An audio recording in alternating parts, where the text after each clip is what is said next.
खुश खबर खुश खबर खुश खबर। इस जिलजिलाती गर्मी में ठंड का एहसास पाए आलीशान वाटर पार्क में। जी हाँ, अब अपने भुसावल शहर में ही इस तपती धूप से राहत पाए सिर्फ और सिर्फ आलीशान वाटर पार्क में, जहाँ पाइए अपनी फैमिली के साथ खुशियों की बहार, जहाँ आपको मिलेगा हिल स्टेशन जैसा ठंड का एहसास। यहाँ आपको अलग अलग वाटर राइड्स, स्विमिंग पूल और अन्य कई सारी राइड्स उपलब्ध होगी। साथ ही साथ आपके खान पान की भी व्यवस्था की गई है, वो भी आपके बजट में। तो देर किस बात की, आज ही आइए और आलीशान वाटर पार्क का मजा उठाइए। तो पता ना भूलिएगा, नेशनल हाईवे नंबर 53, सुंदरनगर के सामने, भुसावल। मला काय आपल्याकडे भारतात जो आता कुठे ते पहलगामला जो हल्ला झाला, मी ज्यावेळेला त्याच्यावरचं मी पहिलं ट्विट जेव्हा केलं त्यावेळेला मी सांगितलं होतं की ज्यांनी हल्ला केलाय त्यांना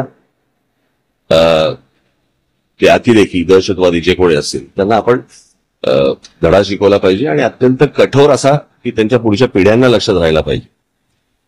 पण दहशतवादी हल्ल्याचं उत्तर युद्ध नसतं, कळलं का? युद्ध हे काय उत्तर नाही। आता अमेरिकेमध्ये 2 ट्विन टावर्स पाडले, पेंटागॉन वरती त्यांनी हल्ला केला म्हणून त्यांनी जरा जाऊन युद्ध नाही केलं, त्यांनी ते अतिरेकी ठार मारले। हे तुम्ही दुसऱ्या देशामध्ये युद्ध परिस्थिती आणायची आणि आता ते काय मॉक ड्रिल करायचं आणि मग ते सायरन वाजवणार वगैरे वगैरे। मुळात ही गोष्ट का घडली हे पण आपण लक्षात घेण्यासारखं आहे। मला असं वाटतं की थोडंसं अंतर्मुख होऊन आपण आपला विचार करणं खूप गरजेचं आहे। पाकिस्तानला काय बरबाद, अगोदरच बरबाद झालेला देश येतो, त्याला काय बरबाद करणार तुम्ही? आणि प्रश्न असा आहे की ज्या अतिरेक्यांनी हल्ला केला त्या अतिरेकी अजून तुम्हाला हातात सापडलेले नाहीयेत। ज्या ठिकाणी इतके हजारो काय ज्याला आपण पर्यटक जिथे जात आहेत, इतकी वर्ष जात आहेत, तिथे सिक्युरिटी का नव्हती? हे मला असं वाटतं हे प्रश्न जास्ती महत्वाचे आहेत।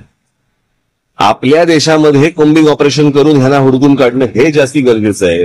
हे एअर स्ट्राईक करून लोकांना काहीतरी वेगळ्या ठिकाणी भरकटवून आणि असं हा एक युद्ध हे काय त्याचा पर्याय नाही होऊ शकत किंवा त्याचं उत्तर नाही होऊ शकत। आणि दुसरी गोष्ट म्हणजे आता कसं झालं की ह्या सगळ्या याच्यामध्ये कसं आहे, सरकारच्या चुका ह्या तुम्हाला दाखवल्याच पाहिजे। आज ज्या वेळेला हा प्रकार झाला, तो प्रकार झाल्यानंतर ज्या वेळेला पंतप्रधान त्यावेळेला सौदी अरेबियामध्ये होते, अर्धवट दौरा सोडला त्यांनी, तो दौरा सोडून ते बिहारला कॅम्पेनला गेले, कळलं का? बिहारला कॅम्पेनला गेले। मला असं वाटतं ते गोष्ट करायची गरज नव्हती। त्याच्यानंतर ते केरळामध्ये जाऊन तिकडे अदानीचं पोर्टचं उद्घाटन केलं, त्याच्यानंतर इकडे काहीतरी फिल्म इंडस्ट्रीसाठी काहीतरी वेव्हचा कार्यक्रम केला, तिकडे द्याल। इतकी जर गंभीर परिस्थिती आहे तर या गोष्टी टाळता आल्या असत्या। आणि त्याच्यानंतर येऊन ते काय मॉक ड्रिल करायचं आणि मग काहीतरी एअर स्ट्राईक करायचं, मला असं वाटतं की हे काही उत्तर नाही या गोष्टींवरचं। जे अतिरेकी आहेत, ज्यांनी हा हल्ला केलेला आहे, मला असं वाटतं त्यांना हुडकून काढणं, त्यांचा बंदोबस्त करणं आणि संपूर्ण देशभर मला असं वाटतं की तुम्ही हे मॉक ड्रिल करण्यापेक्षा कॉम्बिंग ऑपरेशन्स करा जिकडे जिकडे तुम्हाला माहिती आहेत। आज आपल्या देशामधला पोलीस दल आणि या सगळ्या लोकांना, खास करून मुंबई महाराष्ट्रामधल्या पोलीस दलाचं तर मी त्यांची प्रशंसाच करेन की त्यांना सगळ्या गोष्टी माहिती आहेत, कुठे कोणत्या गोष्टी चालू आहेत आणि कुठे काय चालू आहे ते, कळलं का? आज आपल्या देशातले प्रश्न संपत नाहीयेत आणि आपण काहीतरी युद्धाला आपण काहीतरी सामोरे जातोय। मला असं वाटतं ही काही योग्य गोष्ट नाही। आज नाक्यावरती ड्रग्ज मिळत आहेत, हे ड्रग्ज येत आहेत कुठून, काय येत आहेत, हे मला असं वाटतं या गोष्टींच्या खोलात तुम्ही जाणं गरजेचं आहे। लहान लहान पोरं आता ड्रग्ज यायला लागली, शाळा कॉलेजमधली पोरं, ह्यांच्यापर्यंत ड्रग पोहोचतोय कसा, हे प्रश्न आता सगळ्यात महत्वाचे आहेत। युद्ध हे काही आता ह्याचं उत्तर नाही। एअर स्ट्राईकला ऑपरेशन सिंदूर असं नाव दिलेलं आहे, त्याला